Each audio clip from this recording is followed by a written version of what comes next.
Vilder har haft mange forskellige perioder med forskellige ejere, som har kunnet noget forskelligt, men den har altid haft en lidt skæv tilgang til tingene, fordi den er lidt skæv i indretning.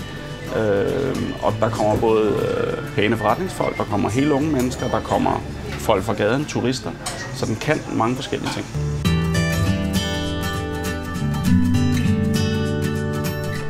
Faktisk så er det jo, hvad er det, 2. november 84, at vi startede. Jamen, den er startet ud af egen nød, fordi jeg boede på Christianshavn der på det tidspunkt, og jeg kan tydeligt huske det. Jeg gik rundt en lørdag formiddag, og så tænkte jeg, hvor går jeg ind og får en kop kaffe, og sidder og læser avisen, eller får en sandwich, eller et eller andet, uden at det skulle være de der mørke værtshuse. Det skulle være et sted, hvor alle mennesker kunne komme. Og det viste sig jo også, at det, som vi selv havde brug for, det havde alle andre også. Så da vi åbnede døren, så stod folk jo i kø. Den blev meget hurtigt kendt, og jeg tror, dels havde vi rigtig god mad til rimelige priser.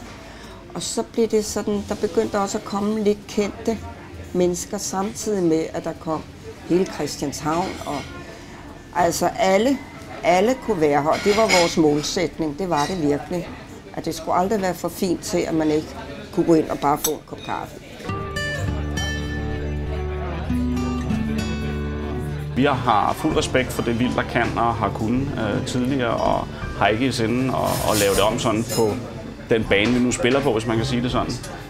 Men vi vil gerne med de ting, vi kan fylde på fra os selv af, med kvalitet på mad og vin og servicen og kendskaben. Men det skal ikke være sådan noget, det skal ikke være fint. Folk skal stadig føle, at det skal være afslappet, men tingene skal selvfølgelig være i orden, det er klart. Det er en stemning om, at man kommer ind et sted, hvor indretningen er lidt skæv. Der er forskellige stole, der er forskellige størrelser borde, der er raftehegn i loftet. Men der er bare en stemning som en lille sidegadecafé nede i Paris, og man føler sig velkommen og godt tilpas, når man sidder her. Der er en summe af mennesker.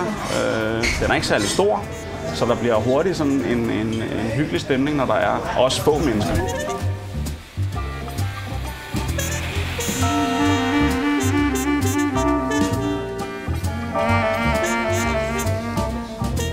De er berømt for den der.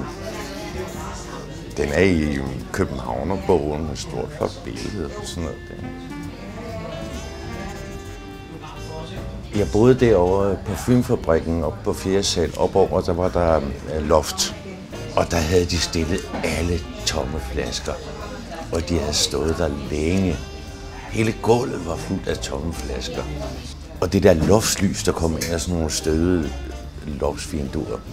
Sådan ligesom på det der, sådan det der jeg prøvede at male. Nej, det landskab, hvor var det flot. Og så fandt jeg det der billede i gamle Playboy-blad. Jeg arvede fra min far, sådan fra 1956, der er det billede der. Ikke? Anita Ekberg. Hun havde siddet model for en billedhugger. Og det der sort-hvide foto, det var havnet i Playboy. Det kan jeg godt forstå. Hun var en dejlig skuespillerinde. Så det plakkede jeg og malede op der. Jeg måtte lave hendes bryster mindre i 3 omgange, fordi man kunne ikke se andet.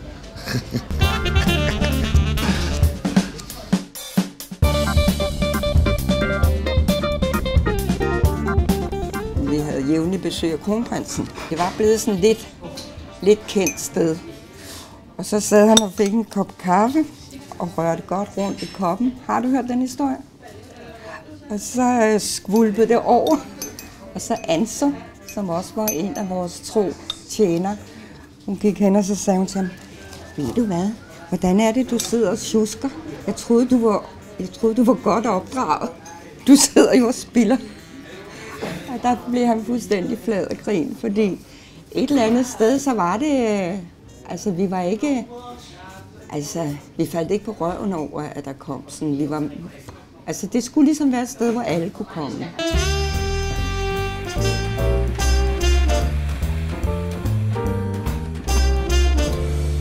den er beskrevet i mange blade, sammen med også Noma og Aoura, som er sådan nogle fine restauranter. Men så får den her faktisk også meget høj rating hos nogen, fordi den har en stemning. Den kan noget omkring stemning her, og så vi prøver så at fylde på med vores service og den gode mad og vin og så videre. Ikke? Men vi har indført et à la carte kort og har altså et menukort, som vi selvfølgelig skifter af og til. Og hvor vi har, jeg tror godt, vi har oppet på bemandingen og på kvalifikationen, specielt i køkkenet, ved at tage nogle dygtige kokke ind. Og det er noget, vi dyrker meget, for vi ved, at det betyder meget for folk, at kvaliteten er i orden. Når jeg kommer her, så føler jeg, at det er ligesom dengang. Og det er de samme stole, de samme billeder, borde og et eller andet sted ligner det jo fuldstændig sig selv. Den der charme af at komme hinanden ved, og alle er velkomne.